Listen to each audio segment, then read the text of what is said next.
오늘 수요 저녁 예배에 함께 참여하게 된 모든 여러분들을 환영합니다. 주께서 크신 위로와 은혜로 함께 하시기를 진심으로 바랍니다. 사도행전 21번째 시간입니다. 이거 몇 번째가 중요하진 않는데 저는 이제 이렇게 순서대로 나가다 보니까 소개를 하게 돼요. 우리가 지난 시간에 살폈던 말씀은 박해 가운데서 흩어졌던 성도들이 복음을 전하는 그 일가닥에 유대인들에게 복음을 전하다가 나중에는 이방인들에게도 이 복음을 전하면서 놀라운 기적적인 역사가 동일하게 일어난 사건이 우리가 보게 되면서 최초의 이방인 교회 안디옥 교회가 세워지게 되는 내용을 우리가 함께 살폈습니다. 그곳에 세워지게 된 중요한 계기는 바로 그것이었죠. 당시에 예루살렘 교회 인정받았던 이 바나바가 이곳에 와서 그곳에 멀리 떨어져 있지 않은 다소라고 하는 지역에 있었던 사울, 우리가 잘 아는 바울을 그곳으로 데려와서 1년 동안 복음을 전하고 가르치는 일을 통해서 그곳에 안디옥 교회가 세워지게 되었고, 최초로 그들을 향해서 무사람들이 그리스도인이다라는 조롱 섞인 말을 하게 되지만 그것이 신앙인들의 정체성을 나타내는 아주 중요한 말이 되었다 하는 것을 우리가 함께 살펴보았습니다. 그리고 그렇게 세워진 이 안디옥 교회는 처음부터 어려움에 처해져 있는 교회를 생각하는 그런 부조의 일을 시작했다라는 것을 우리가 함께 살폈습니다. 오늘 우리가 읽은 이 말씀의 내용은 스데반의 순교 이후에 일어났던 이런 박해가 더욱더 거세지는 그런 내용을 우리에게 전달해 줍니다. 공적인 박해가 일어나더니 이제는 한 군주에 의해서 이 박해가 펼쳐지게 되는 상황이 우리에게 나타나고 있습니다. 놀라운 것은 이런 더 큰 박해 속에서 우리 주님께서는 더 크게 역사하고 계시다라는 사실을 우리는 오늘 말씀을 통해서 확인하게 된다고 하는 겁니다. 오늘 저와 여러분 모두에게 이 말씀에 은혜가 함께하기를 진심으로 바랍니다. 오늘 우리가 읽은 이 말씀의 내용은 크게 두 부분으로 나눠볼 수 있겠는데요. 헤롯 왕이 박해를 시작한 그 일에 대해서, 그리고 그 박해로 인해서 사도 야고보가 죽음을 당하게 되고 베드로 사도도 갇히게 되지만 베드로 사도는 극적으로 또 그 감옥에서 풀려나는 기적이 있게 된 사실이 기록이 되고, 후반부의 내용에서는 이 헤롯 왕이 그가 주둔 지역이었던 이 가이사라 지역으로 그가 옮겨가면서 그곳에서 연설을 하는 중에 많은 사람들이 환호하는 말을 들으면서 영광을 하나님께 돌리지 않는 일로 인하여 하나님께서 그를 쳐서 마침내 그가 죽게 되고, 교회는 오히려 더 말씀이 흥황하게 되는 그런 놀라운 결과를 갖게 된다는 것을 우리가 읽은 마지막 부분에서는 잘 소개해 주고 있습니다. 시기적으로 이때가 언제가 되느냐면 약 주 44년경 정도 이렇게 추정할 수 있는 때입니다. 이런 연대를 추정할 수 있는 근거는 우리가 지난번에 읽었던 11장에 보게 되면 선지자 아가보라고 하는 사람이 천하의 큰 흉년이 들 것이다 라고 이렇게 예언을 했고, 시간이 흘러서 로마의 황제 글라우디오가 다스리고 있는데 실제 그러한 큰 흉년이 있게 되었다 하는 것을 말해줍니다. 그래서 이 글라우디오 치세 중에 그러한 일이 있게 된 이런 역사적인 배경이 있기 때문에 이미 시간이 어느 정도 흘러간 때라 이렇게 말씀을 드릴 수 있겠어요. 지난 주에도 말씀을 드렸지만 다소에 있었던 사울을 바나바가 데려올 때 이 사울은 그가 회심을 하고 난 이후로부터 적어도 10여 년 정도의 시간이 지났다는 겁니다. 그만큼 오랜 시간이 지났다는 거예요. 사도행전 쭉 읽어보면 바로바로 매일매일 이어지는 그런 역사적인 기록처럼 보이지만 여기에는 많은 그런 역사적인 간격이 있다라는 것을 우리가 알게 됩니다. 여기에 등장한 헤롯은 누구냐? 헤롯 대왕의 손자입니다. 실제적인 명칭은 헤롯 아그리파 1세예요. 헤롯이라고 하는 말은 당시에 그 유대인들을 다스리는 분봉왕을 칭하는 통칭입니다. 옛날에 애굽 나라를 다스렸던 왕을 바로라고 하는 것처럼 헤롯은 통칭이에요. 그의 이름은 아그리파 1세로 알려져 있는 인물이라는 겁니다. 스데반의 순교 이후에 교회는 계속적으로 역사를 거듭해 가면서 많은 기적적인 역사들이 일어나게 되는데, 헤롯 아그리파 1세가 이제 자신이 나서가지고 교회를 박해하게 되는 사건이 펼쳐지게 되는데요. 1절, 2절 가서 보면은 이렇게 말합니다. 손을 들어서 교회 중에서 몇 사람을 헤아려 해서 요한의 형제 야고보를 칼로 죽였다. 이렇게 말합니다. 베드로와 요한과 야고보. 예수님이 공생의 가운데서 특별하게 이 세 사람을 더 자주 데리고 다니셨던 것을 우리가 기억하죠. 아주 제자 가운데 대표적인 세 사람 꼽으면 베드로, 요한, 야고보입니다. 그런데 그 중에 야고보, 요한의 형제인 야고보가 순교를 당하게 된 겁니다. 약 10년 정도가 지난 거죠. 그가 사도로 부름을 받아서 예루살렘 교회에서 성도들을 가르치고 복음을 전하는 일들을 한지 10여 년 세월 만에 그는 순교를 당하게 되었다고 성경이 말해줍니다.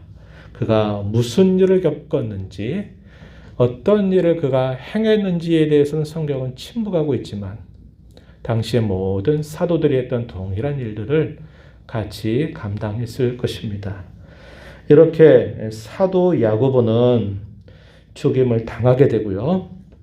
우리가 이어진 이야기를 쭉 보게 되면 또 다른 야고보가 등장합니다. 우리가 읽었던 말씀에 보니까 베드로 사도가 이 일을 야고보와 형제들에게 말해라 이렇게 말할 때 이 야고보는 누구냐? 예수님의 친동생이었던 야고보입니다.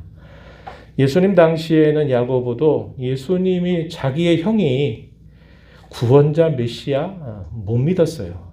그런데 시간이 흘러가게 되면서 이 야고보가 자기의 친형으로 예수님을 보는 정도가 아니라 이분이 정말 하나님께서 우리에게 보내신 구원자라고 하는 사실을 그가 깨닫게 되면서 이미 그 당시에는 이 예루살렘 교회의 기둥 같은 역할을 감당하는 복음의 일꾼이 되어 있었다는 겁니다. 그래서 우리가 야고보서 뒤에 가서 보니 야고보서는 사도 야고보가 기록한 것으로 보는 게 아니라 예수님의 친동생이었던 야고보가 기록한 성경으로 우리가 본다는 거예요. 우리가 이 사건을 통해서 분명하게 확인한 것은 스데반의 설교 이후에 유대인들이 공적으로 그리스도를 따르는 것을 싫어하고 박해하기 시작했어요. 우리가 잘 아는 것처럼 이 박해의 역사가 구체적으로 일어나게 된 그 상황이 바로 스데반의 설교 직후에 그가 돌에 맞아 죽게 되면서 극심한 박해를 당하게 되면서 이 예루살렘에 있었던 그 모든 신자들이 곳곳으로 흩어지게 되었다고 살폈어요. 그래서 사마리아 지역으로, 유대 지역으로, 또 심지어는 이방 지역으로 그들이 흩어지게 되면서 흩어진 교회들인 그들이 한 일이 뭐냐? 역시 복음을 전하게 되면서 더 넓은 지역에서 그리스도를 믿고 따르는 신자들이 생겨나게 된 사실을 우리가 살펴보았습니다. 이렇게 계속적으로 스데반이 죽고 난 다음에 박해가 이제 공적으로 대대적으로 일어나게 되면서 이제 참 종교 그리고 유대교와 서로 다른 길을 걸어가게 되는 것을 잘 보여주고 있습니다. 시간이 흘러가면 갈수록 비슷한 종교가 아니라 전혀 다른 종교라고 하는 것이 시간 속에서 그 정체가 드러나게 되는 것을 우리가 볼 수 있어요. 유대인들은 이제 공적으로 그리스도를 따르는 사람, 예수님을 따르는 사람들을 공적으로 박해하는 일들이 더 분명해졌습니다. 그리고 이러한 유대인들의 그 마음을 잘 꿰뚫어 보았던 헤롯은 어떤 일을 하냐면 이 유대인들의 환심을 사기 위해서 이 유대인들이 그토록 싫어하는 예수님을 전하는 사람들을 잡아서 박해를 하기 시작한 겁니다. 그 대표적인 인물이 우리가 읽었던 것처럼 야고보 사도를 잡아서 그를 죽였어요.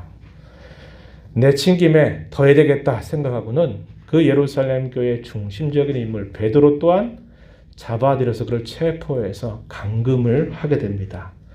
그때가 시기적으로 언제냐? 시기적으로는 그때가 무교절이다 이렇게 표현했습니다. 무교절이 있고 난 다음에 유월절 절기 이렇게 같이 묶여 있죠. 그리고 이것이 끝나가게 되면서 일주일 정도의 시간이 끝나가면서 계획은 이 유월절이 끝나기 전에 바로 유월절이 끝난 직후에 바로 이 베드로를 처형해야 되겠다 하는 계획을 세우고서는 이 베드로를 감옥에 아주 든든하게 지키게 됩니다. 왜 이렇게 헤롯이 하게 했느냐? 우리가 사도행전 5장 말씀에 보게 되면은 산헤드린 공회에서 베드로와 그의 동료들 몇몇 사도들을 감옥에 가둔 일이 있었어요. 근데 그때 어떤 일이 있었냐면 주의 사자 천사가 나타나서 갇혀 있는 이 베드로를 이 감옥에서 기적으로 풀어나게 하신 적이 있어요.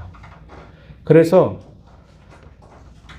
감옥에 있겠다라고 생각하고 감옥으로 가서 다음날 베드로를 데리려고 했는데 감옥에 베드로는 없고 그 베드로가 어디에 있었느냐? 성전에서 가르치고 있는 사건이 일어나게 되면서 적지 않은 소동이 있었던 경우가 있었어요.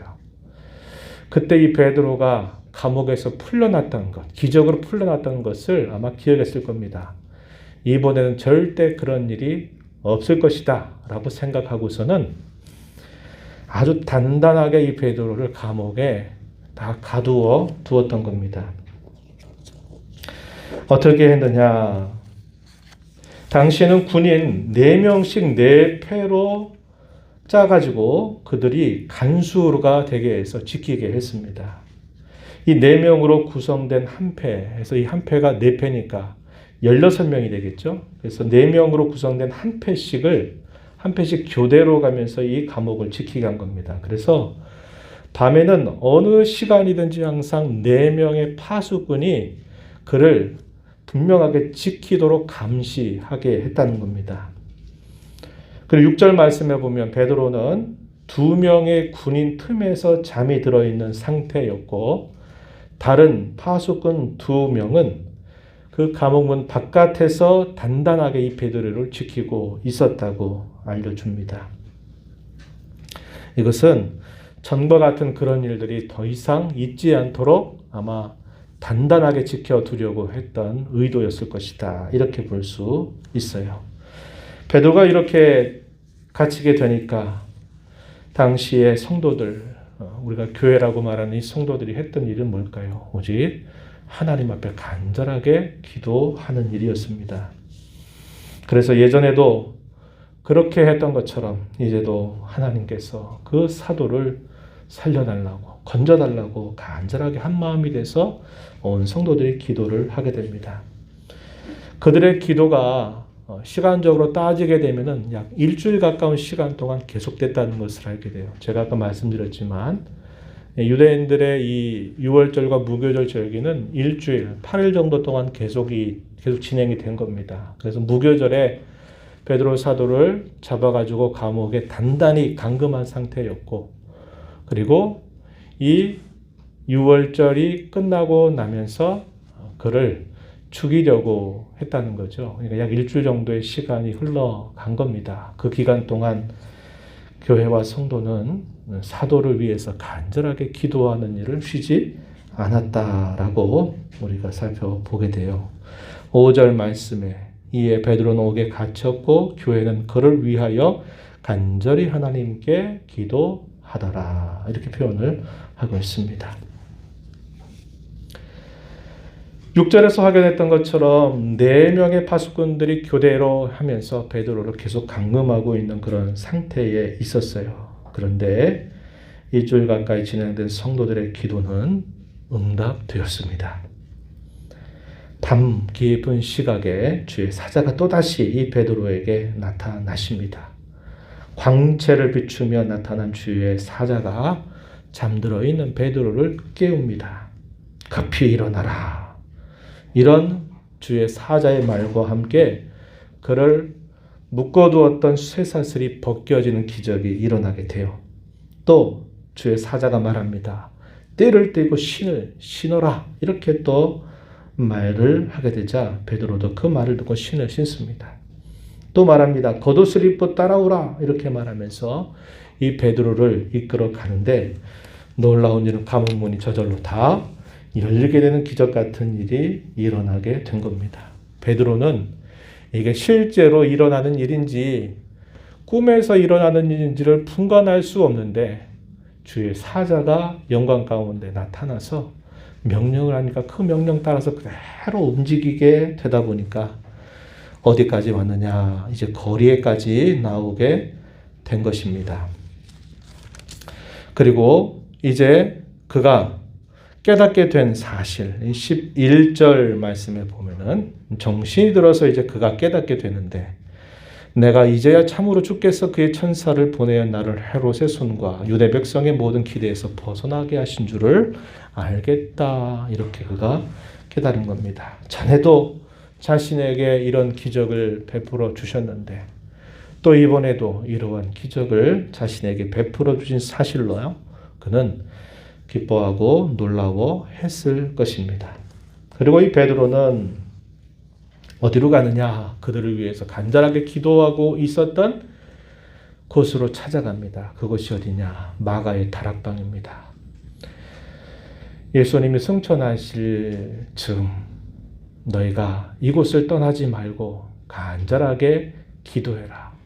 성령이 너에게 오실 때까지 이곳을 떠나지 말고 기도하라 하면서 120명의 신자들이 간절하게 기도했었던 곳, 예수님이 마지막 만찬을 함께 하셨던 곳, 이게 마가 요한의 다락방입니다. 여기에 모여서 기도하고 있는 교회 성도들을 찾아가게 됩니다. 찾아가게 되니까 어떤 일이 있었냐면은 문을 두드렸어요. 그랬더니 그 문을 두드리는 것과 함께 말을 했겠죠? 그 말을 했는데 로데라고 하는 한 여자아이가 그 소리를 듣고서 누구를 알아보냐면 베드로 사도라의 목소리라는 것을 분명하게 알아듣습니다. 그리고 문을 열어주기 전에 기도하고 있는 그 사람들에게 찾아가서 뭐라고 말하냐면 보세요.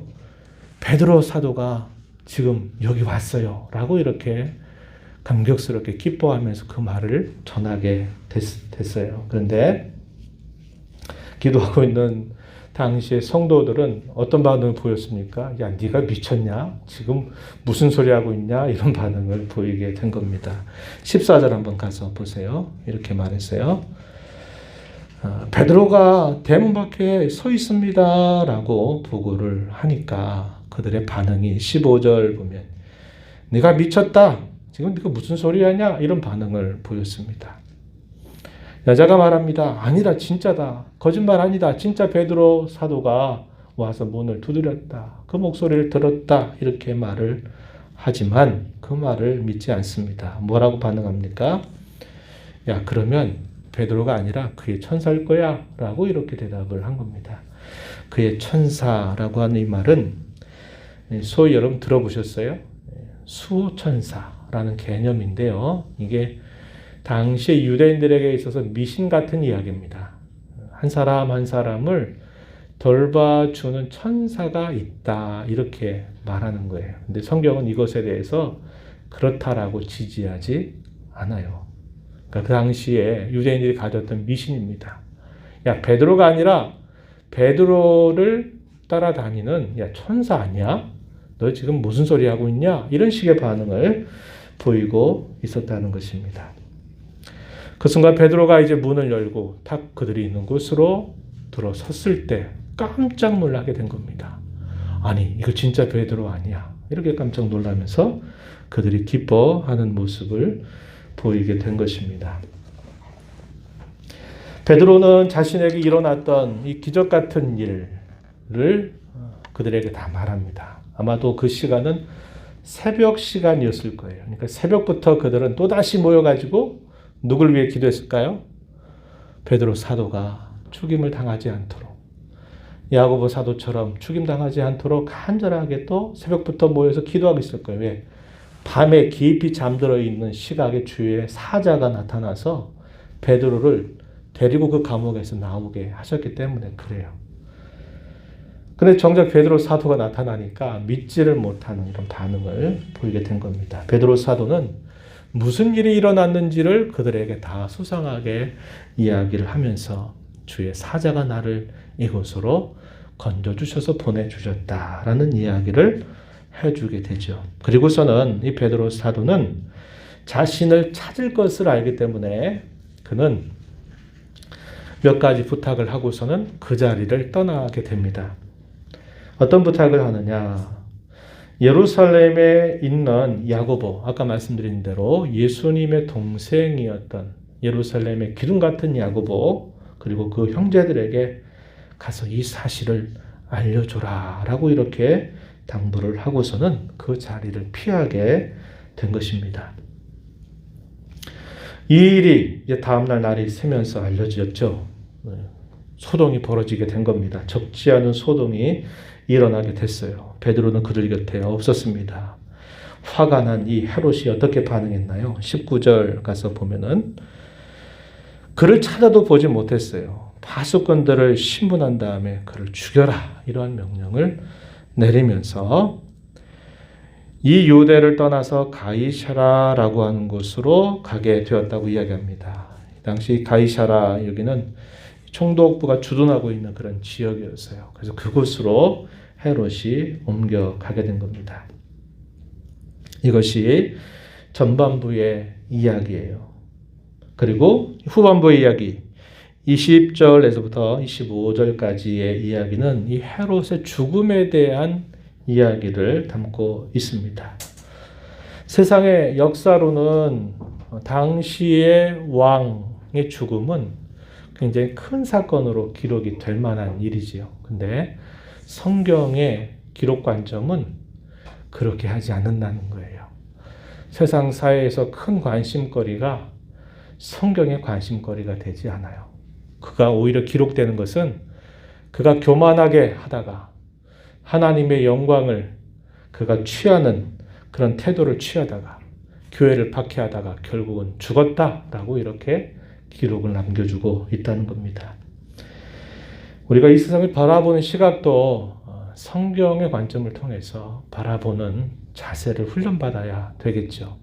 세상은 가진 것 많고 권세 많고 또 많은 일들을 한 사람들에 대한 대단한 관심을 가지고 그 사람을 숭상하고 높이고 하는 일들을 하게 돼요.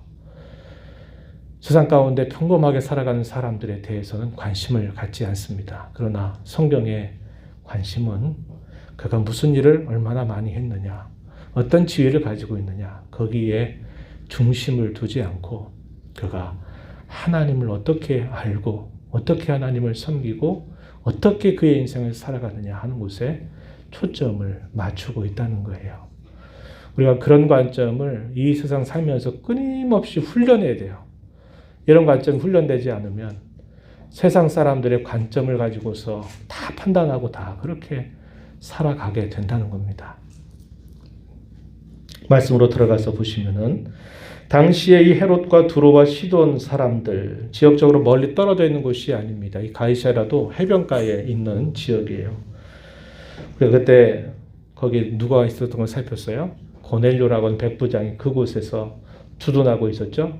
그때 베드로 사도가 그곳을 방문해서 기적적인 역사를 경험하게 된 곳이기도 합니다.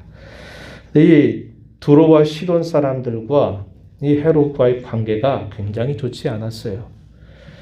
그러니까 이 두로와 시돈 사람은 이 왕에게 혜택을 입어야 되는 상황이기 때문에 이를 확신하고자 하도록 이 헤롯을 가까이에서 섬기는 블라스도라고 하는 사람을 초청해서 화목할 기회를 만들게 됩니다.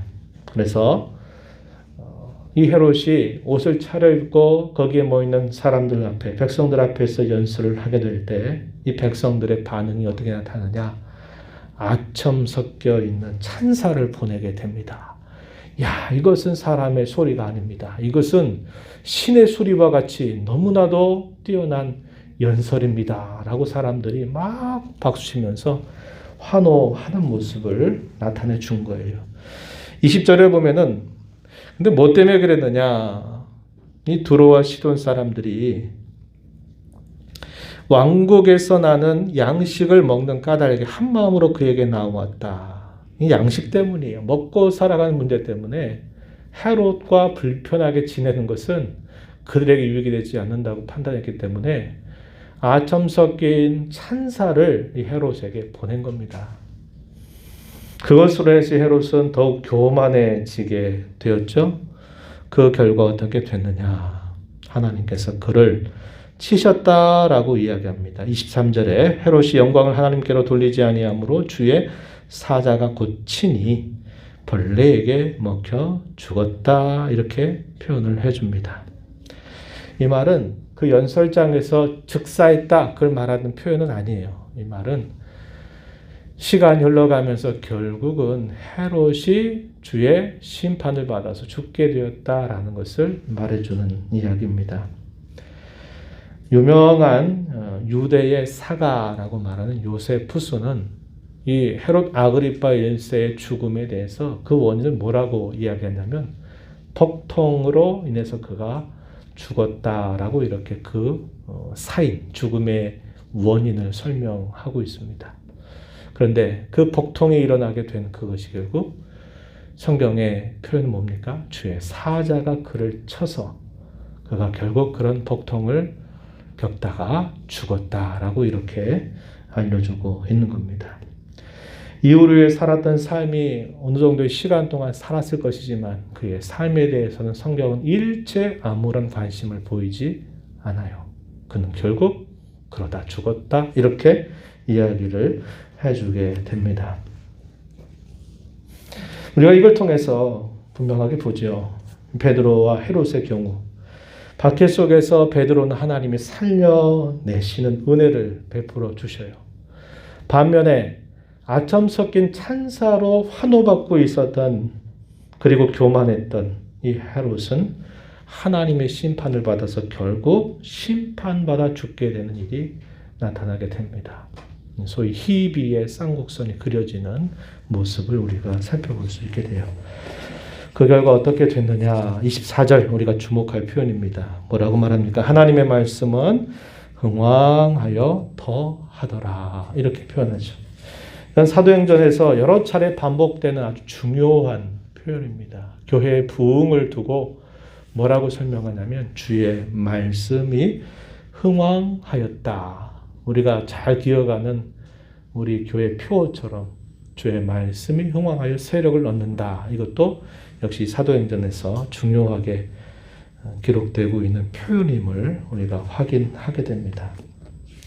이 말씀의 뜻이 무슨 뜻인가에 대해서는 예전에 새해 첫 주간, 아마 2019년일까요? 그럴 것 같은데요. 20년. 어쨌든 그거는 좀 확인해 봐야 되겠는데 제가 그거에 대해서 말씀을 좀 드린 바가 있습니다. 이 말의 의미는 무슨 말이냐면 주님의 말씀이 더 확장이 된다, 이 말입니다.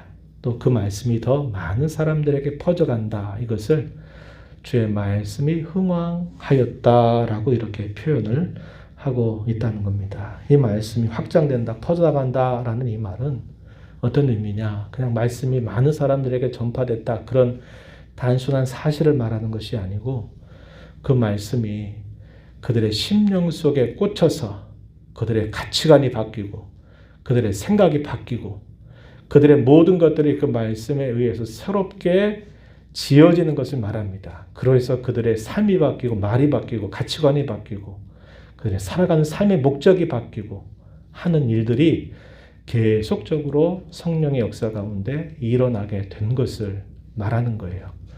거기에 덧붙여진 것이 믿는 자들의 수가 더해졌다는 겁니다. 그 결과 더해졌다는 거예요. 그러니까 단순히 앞에 있는 그 내용들이 빠져버리고 숫자가 많이 늘어난 것을 말하는 게 아니고 그 말씀이 그들의 가장 중심을 흔들어 놓고 바꾸고 새롭게 하고 다시 정립하게 하는 그 일들을 통해서 하나님의 말씀이 곧 그들의 삶이 되는 그런 역사가 하면서 많은 믿는자들의 수가 더해진 것, 이걸 두고 주의 말씀이 흥황하게 되었다. 믿는 자의 수가 더해졌다. 이렇게 말하고 있는 뜻입니다. 박해자는 죽었죠.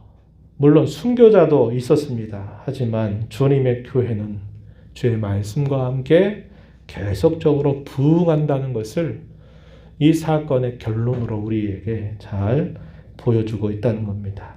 마지막 절에서는 바울과 사울이 부조를 구제 헌금을 이제 그것을 준비한 것을 예루살렘에 전달하고 이제 안디옥으로 다시 돌아갔다 한 것이 마지막 절의 내용이 소개가 되고 있습니다. 이렇게 함으로써 베드로 사도의 행적은 이 사도행전 12장에서 싹 가려지게 돼요. 그리고 이제 그가 시간이 더 지나서 베드로 전서와 후서를 기록하면서 그가 어떤 일을 했는가를 우리가 이제 역사 속에서 살펴가게 되지만 베드로 사도의 사역에 대한 기록은 여기에서 이제 멈추게 됩니다. 그리고 이제 13장에서부터 안디옥 교회를 중심으로 해서 바울 사도와 그 복음의 일꾼들을 중심으로 이제 당시의 땅끝이었던 로마까지 복음이 전파되는 과정들을 쭉 그려주게 되면서 초점이 이제 베드로 사도가 아니라 이제 바울 사도에게 그 초점이 모아지면서 복음 전파의 역사가 기록이 되기 시작한다고 하는 겁니다. 오늘 저와 여러분이 말씀을 보면서 몇 가지 좀 적용을 해보고 마무리하고 싶은데요. 저와 여러분이 살아가는 이 세상의 본질, 그걸 우리는 잘 알아야 되겠습니다. 그리고 이 세상이 가는 길과 저와 여러분이 가는 길은 다른 길이라고 하는 것을 기억하고 우리는 다른 길을 따라 살아가는 사람들이다 하는 것을 다시 한번 다짐하자 하는 이야기입니다.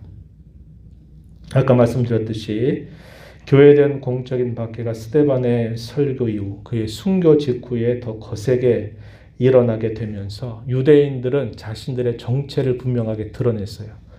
이제 예수님을 자신들의 구세주로 믿지 않고 그것을 이단으로 규정하고 그들을 대대적으로 박해하고 따돌리고 하는 일들을 그들이 시작하면서 자신들이 가는 길이 결국 하나님을 섬기는 길로부터 다르다라는 것을 드러내기 시작합니다. 더욱 선명하게 그들의 길을 걸어가게 되었고 당시 헤롯은 아까 살폈던 것처럼 유대인들의 환심을 사기 위해서 종교를 이용해서 자기 자신의 유익을 도모하다가 결국 죽었어요.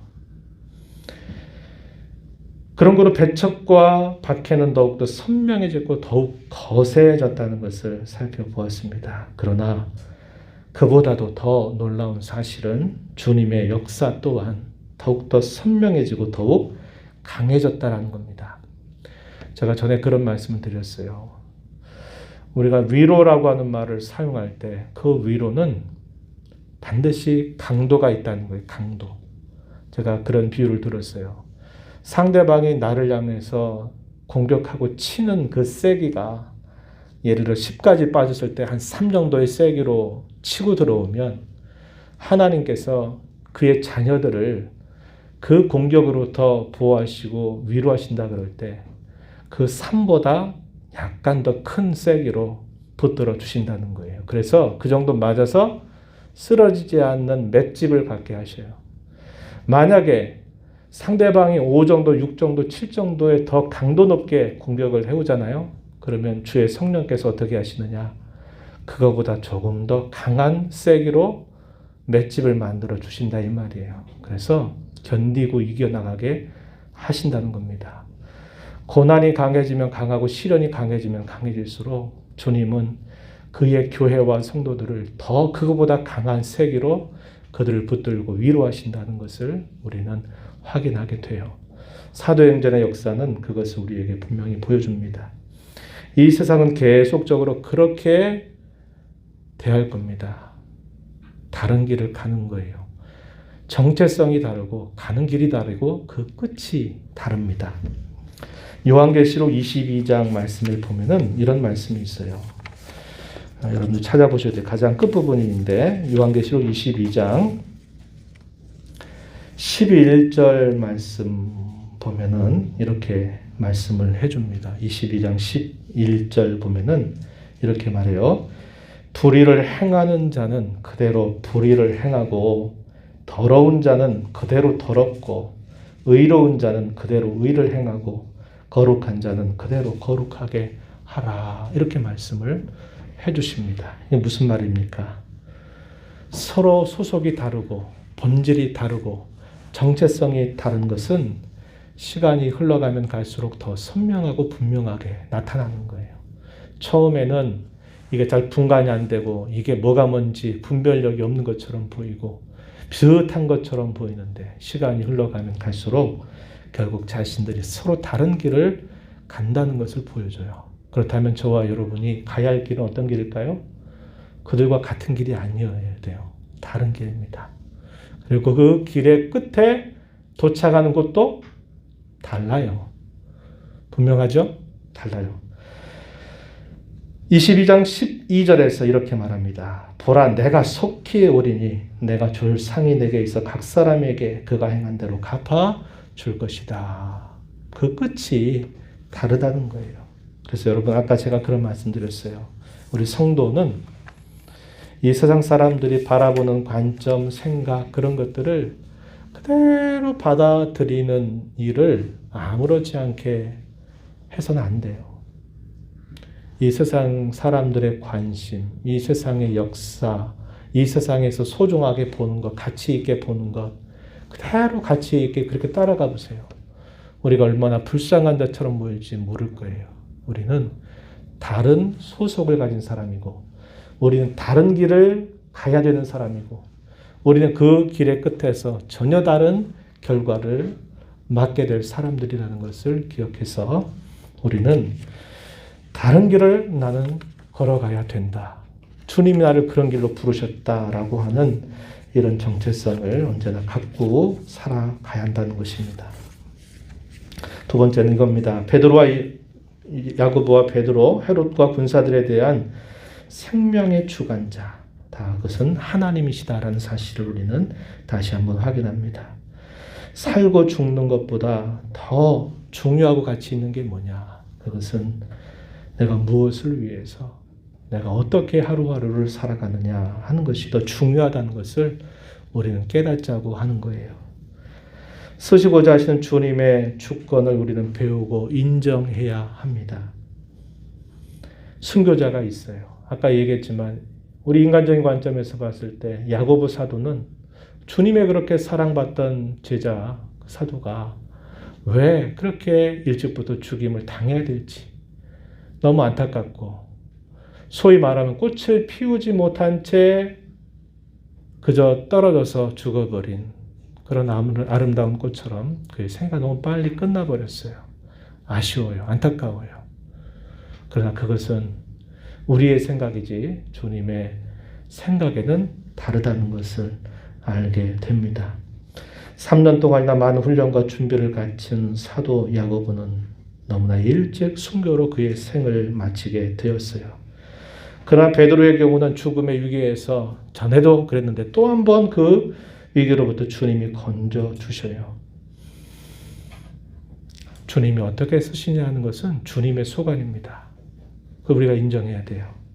그리고 한 사람의 인생 속에서도 우리 그런 일 경험하잖아요. 어떤 때는 이렇게 이런 위기 상황에서 주님이 기적적으로 나를 살려주셨어? 라고 경험하기도 하고, 또 어떤 때는 그대로 그냥 다 겪게 하셔요. 근데 어떤 때는 왜 주님이 우리가 겪어야 할 그 큰 위기로부터 기적적으로 건져주시고, 또 어떤 때는 왜 그 큰 어려움 속에 그대로 우리를 그것을 감당하라고 내버려 두시는지 우리는 그 이유에 대해서 뭐라고 말할 수 없어요. 그것은 주님의 주권입니다. 주님의 소관에 달려 있어요. 뭐가 우리에게 중요할까요? 어떻게 우리의 인생을 세우시든지, 우리의 인생을 데려가시든지, 우리가 어떤 일을 겪든지 겪지 않든지 하는 이 모든 일들보다 더 중요한 것은 내 삶의 한순간 한순간을 내가 무엇을 위해서, 내가 어떻게 살아가느냐 하는 데 있다는 것을 중요하게 여겨야 합니다. 세상 사람들의 저 사람은 참 오래 살고 일 많이 하고 그러니까 참 좋아. 저 사람은 왜 꽃도 피우지 못하고 하나님 잘 섬기는데 저렇게 일찍 죽었을까? 저건 뭐가 분명히 잘못한 게 있어서 그럴 거야. 이렇게 생각하면 안 된다 이 말이에요. 물론 그런 경우도 있을 수 있어요. 그러나 주님의 소관입니다. 이사야 선지자는 부름받는 때부터 너 앞으로 선지자로 활동할 때 너 이런 일 다 겪을 거야. 예레미야 선지자를 부르실 때도 하나님이 너를 통해서 내 큰 영광을 모든 민족들 앞에 다 나타내 줄 거야. 이렇게 약속하시는 게 아니라 너는 힘겨운 길을 걸어가게 될 거다. 이렇게 주님이 말씀하시면서 부르셔요. 모세를 부르실 때 어떻게 하셨어요? 그를 통해서 신과 같은 하나님만이 할 수 있는 기적을 그에게 나타내 주니까 바로와 신하들이 볼 때 모세가 누구처럼 보여요? 하나님처럼 보이기도 하셨어요. 그것도 쓰시는 주님의 소관이에요.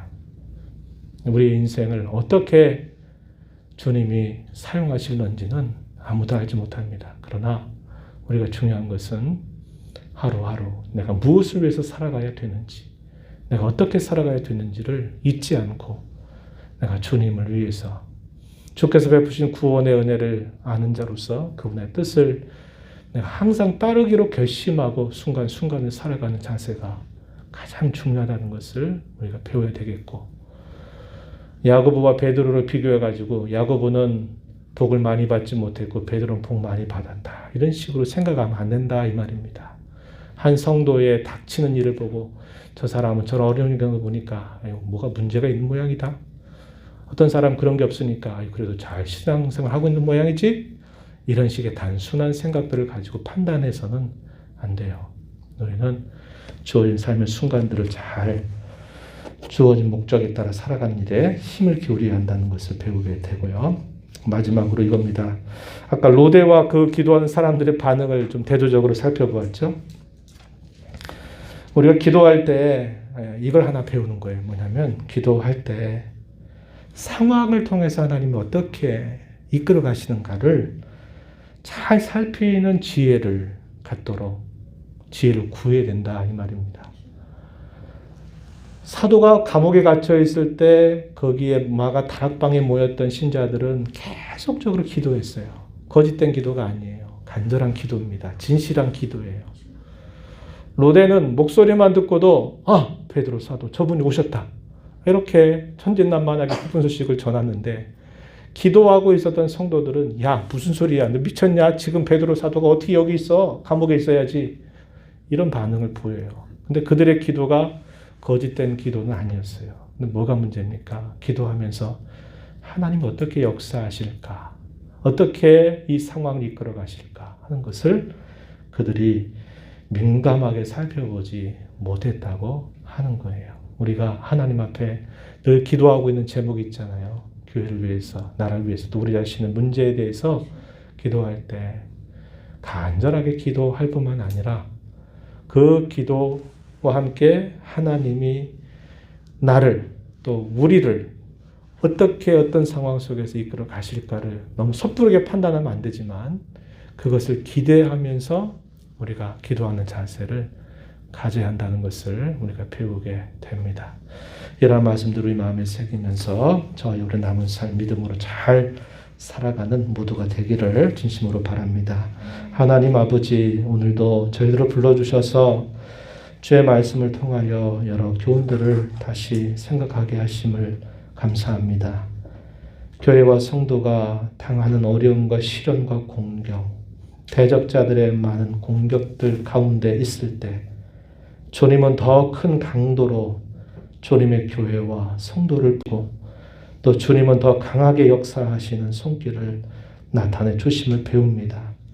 오늘 저희가 처해져 있는 공경보다 더 무섭고 두려운 것은 저희들이 쉽게 이런 상황 때문에 낙심하고 절망하는 일이 될 것이고 이런 일 때문에 쉽게 체념해버리고 될 대로 되라고 생각하는 마음일 것입니다. 주님을 의지하게 하시고 끝까지 붙들게 하시고 우리를 감당할 힘을 주시고 우리에게 피할 길을 예비하시며 위로하신 주님을 신뢰하면서 서로 다른 길을 걸어가야 될 사람들임을 다짐하고 믿음으로 주어진 걸음을 잘 걸어가는 저희 모두가 되게 하여 주옵소서. 우리의 인생의 모든 것들이 다 주님의 손에 있음을 인정하고 배우게 하시고 다만 하루하루 저희들에게 주어진 삶 속에 무엇을 위해서 내가 하루하루를 어떻게 어떤 중심으로 살아가야 될지를 항상 주의하여 살아가는 복된 성도의 걸음이 되게 해 주옵소서. 예수님 이름으로 기도하옵나이다. 아멘.